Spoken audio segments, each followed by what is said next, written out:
Salut et bienvenue à cette deuxième vidéo d'une série de vidéos qui porte sur les accessoires de fixation utilisables sur un tour.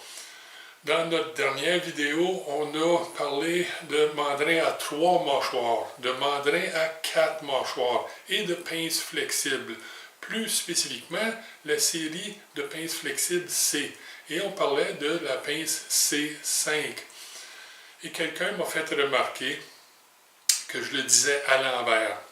Et c'est vrai, ce n'est pas une pince C5, mais bien une pince 5C. Et merci de l'avoir porté à mon attention. D'autres commentaires que j'ai reçus portaient sur ce mandrin 5C modifié. Vous voyez, je l'ai eu dans le bon ordre, là. Donc 5C modifié, qu'on utilisait comme gabarit de fixation pour un petit travail qu'on effectuait à l'école dans le temps. Et plusieurs personnes auraient aimé le voir d'un peu plus près et savoir à quoi servait la pièce qu'on produisait avec cette pince. Donc, nous un peu plus près, on va regarder ça. Donc, voici notre pince C5 modifiée. Il a été modifié sur une machine électro-érosion. Et il faut se rappeler qu'à l'école, c'est pas comment cool que les projets sont qui comptent, c'est qu'est-ce qu'on apprend en les faisant. Et ici, pour produire notre petite pièce, on a modifié cette pince-là et on a appris, ou les étudiants ont appris, parce que je le savais déjà, comment utiliser une machine à électro-érosion. Donc ça, c'était la raison d'être de ça, puis ça servait bien parce que ça me permettait de produire petit bout sur cette surface carrée-là. Et ensuite, après avoir produit, on a produit à peu près 200 pièces sur un bout, on pouvait tourner notre pièce de bord, le réinsérer, ajuster la position de l'outil et en faire 200 autres sur l'autre côté. Donc, deux côtés, 200 opérations chaque pour produire 200 pièces. Ensuite, les étudiants ont conçu et produit un ensemble de poinçons et matrices et tout ce qui survit de cet ensemble-là, c'est le poinçon principal qu'on a ici, pour produire des pièces d'acier de ce genre, ou ceux-là en réalité. Puis on a produit une grande quantité de ceux-là parce que en les montant un sur l'autre, on pouvait produire un outil, une serre en C comme ça. Et, évidemment, les pièces de laiton, on les a produites avec d'autres gabarits. Et la vis ici, c'est une vis 1032 standard, vis à 6 pans creux. Et notre petite pièce ici, elle s'installait au bout ici pour, justement, accepter le filet. Et c'était tout arrivé ensemble une fois que c'était fini. Donc, ça, c'était notre petit projet. Si on se rappelle, dans la dernière vidéo, j'ai mentionné ces pinces flexibles R8 et on a dit qu'elles étaient surtout utilisées dans les fraiseuses pour tenir des outils de coupe. Et pourquoi? On pourrait les utiliser sur un tour? Oui, on pourrait très bien les utiliser, mais ils sont très limités parce que la tige, pour tirer la pince flexible dans sa conicité, elle est au centre. Le filet est interne ici. Et ça veut dire que je ne peux pas insérer une pièce qui ne peut pas dépasser par l'arrière avec ces pinces flexibles-ci. La longueur de la pièce ne devrait pas rentrer plus qu'à peu près 2/3 de la longueur de la pince parce que le dernier tiers de la longueur est occupé par le filet. Donc, c'est vraiment mieux pour le fraisage, ces R8-là. Et puisqu'ils sont plus petits en diamètre, ça permet évidemment de l'utiliser sur des machines qui ont des plus petites broches. Ceci dit, nos pinces C5, et oui, je l'ai eu dans le bon ordre encore, ont un trou ouvert à l'arrière.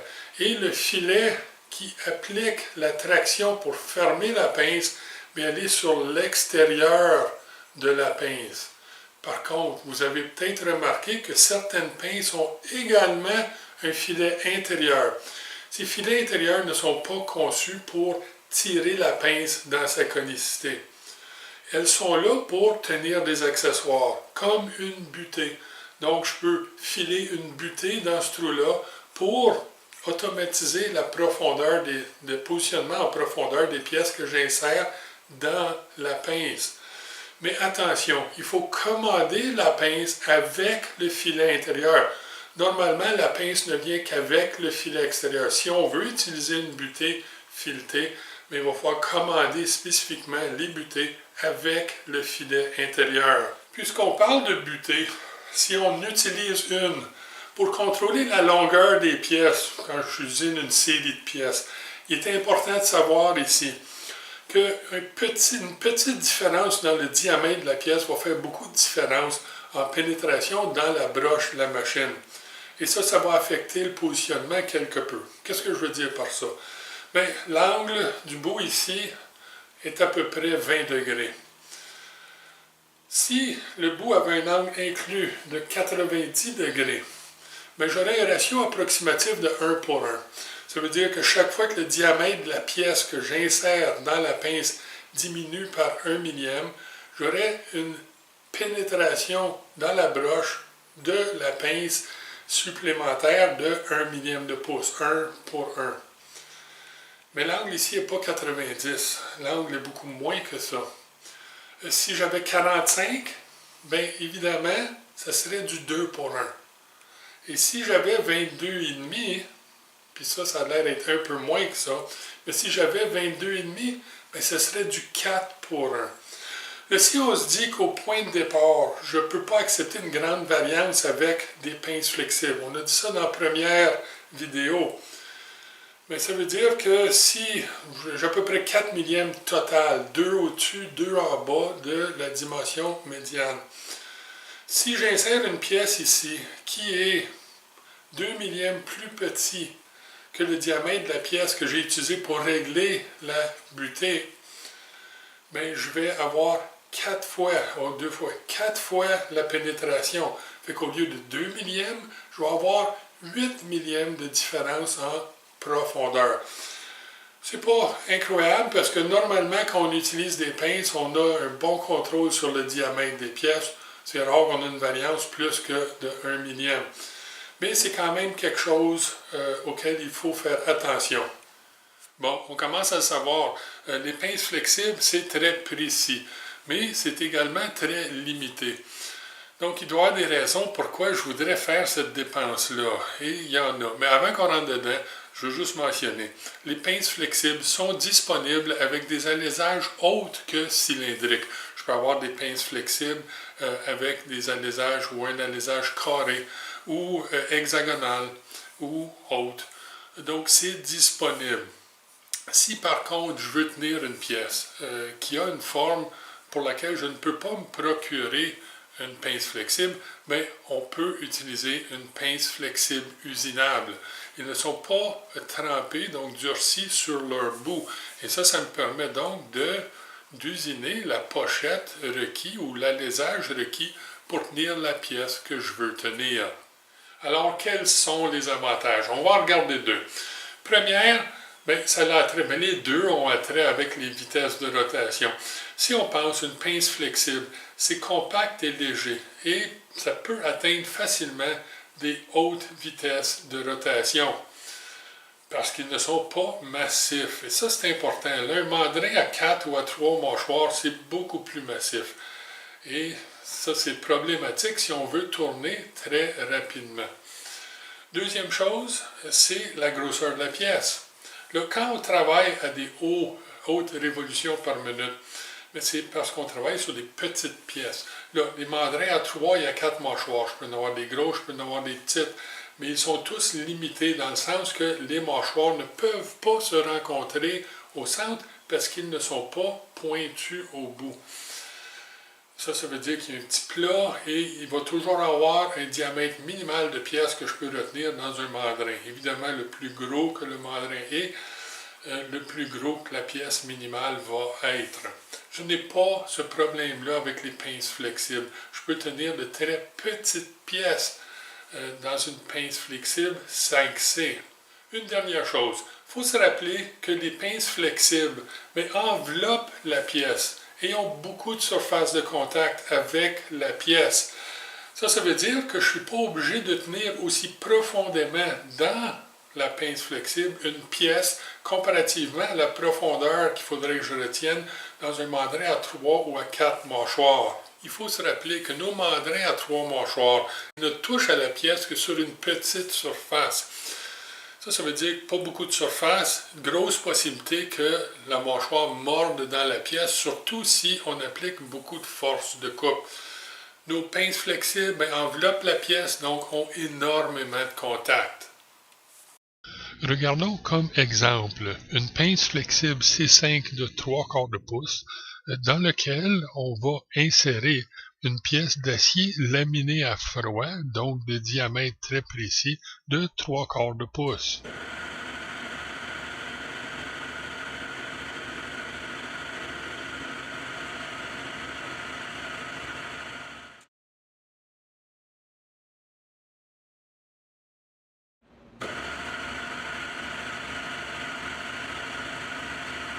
Comme on peut voir ici, on ne le tenait pas par grand-chose.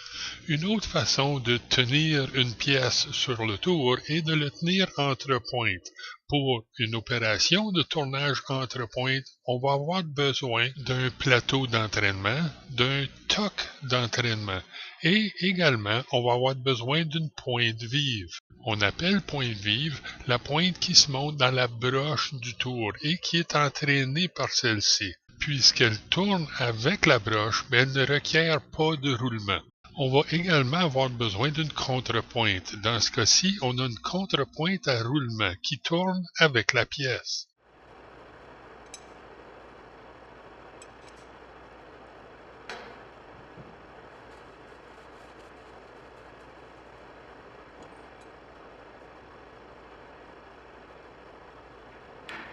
Lorsqu'on tient des pièces entre pointes, on n'a pas à s'inquiéter de la concentricité suite à des mouvements de pièces.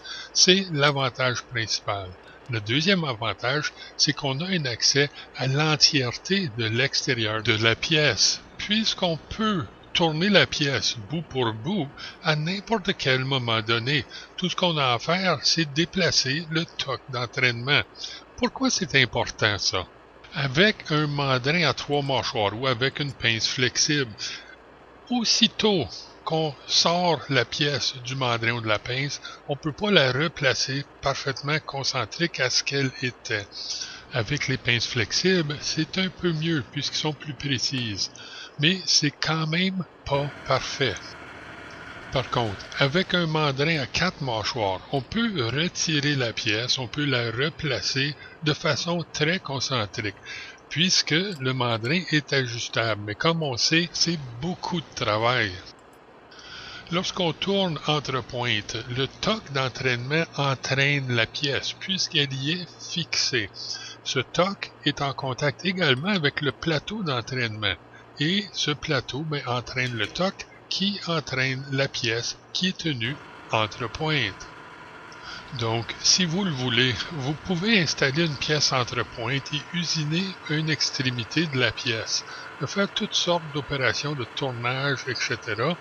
Tout ce que vous avez besoin de faire. Ensuite, vous pouvez démonter la pièce de la machine et même aller vers une deuxième machine, un autre tour, une fraiseuse, pratiquer des opérations secondaires, puis revenir au tour et continuer à tourner de façon concentrique puisqu'on utilise toujours les mêmes trous de centre pour retenir la pièce. On peut même démonter la pièce, démonter le toc d'entraînement, le remonter sur l'autre extrémité, tourner la pièce de bord et reprendre l'usinage sur le deuxième bout. Et le tout restera concentrique.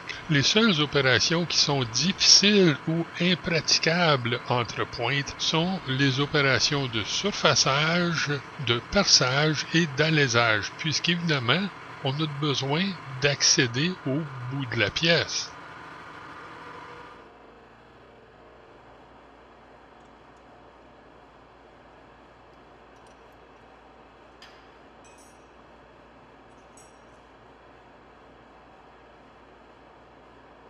Tenir une pièce en compression ressemble beaucoup à tenir une pièce entre pointes.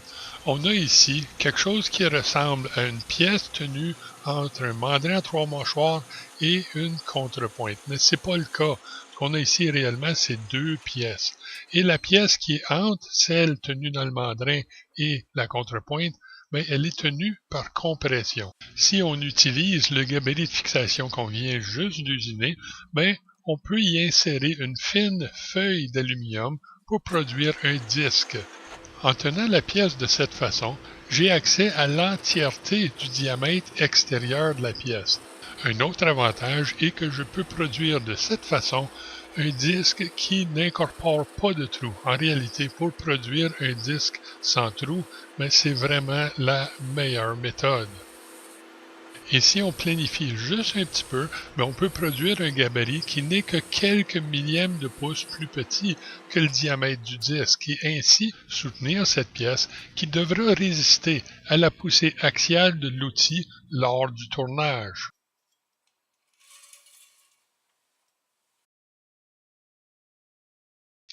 Voici un autre exemple de fixation de pièces par compression qu'on a utilisé dans notre vidéo de production ou d'usinage de sphères. Si vous voulez voir la vidéo au complet, ben, vous n'avez qu'à cliquer sur le lien en haut à droite.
Voilà, tout ce qui reste, c'est un peu de finition.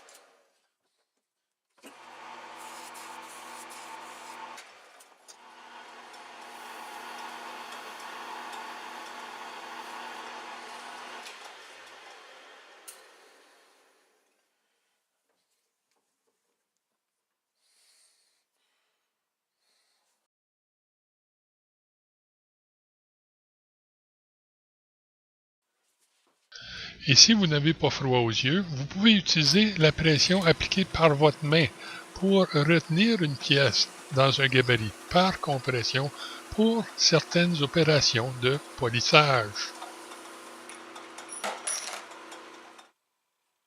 Là, il n'existe pas une seule méthode universelle pour tenir toutes les formes de pièces. Que ce soit le mandrin à 3 mâchoires, à 4 mâchoires, que ce soit retenir une pièce entre pointes ou des pinces flexibles, ils ont tous leurs avantages et désavantages. Si je veux tenir des pièces très longues, mais évidemment, la rétention entre pointes va avoir ses avantages. Mais par contre, je ne peux pas tourner une pièce entre pointes à moins d'avoir des trous de centre à l'extrémité.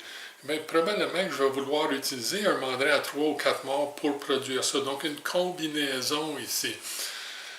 On l'a mentionné déjà, mais sur plusieurs pièces, on commence avec un mandrin à 3 mâchoires. Si on peut compléter toute la pièce avec le mandrin à 3 mâchoires, bien, on arrête là.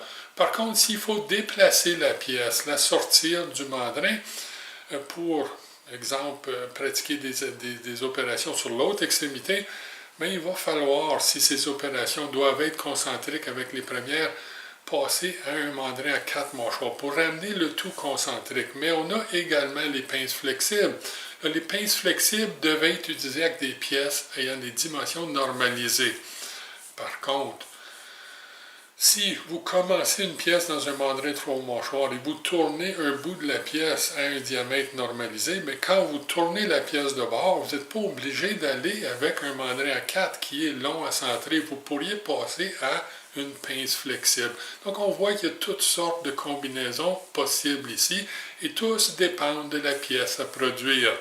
Donc, là, je sais que je vous ai menti. J'ai dit que j'étais pour parler des lunettes à suivre et des lunettes fixes. Mais je m'aperçois maintenant que ça va me prendre toute une autre vidéo pour présenter ces outils-là. Donc, ça fera partie d'une autre prochaine vidéo. Mais d'ici à ce qu'on se revoit, amusez-vous. Ça devrait être le fun, ça. Mais soyez prudents et bon usinage.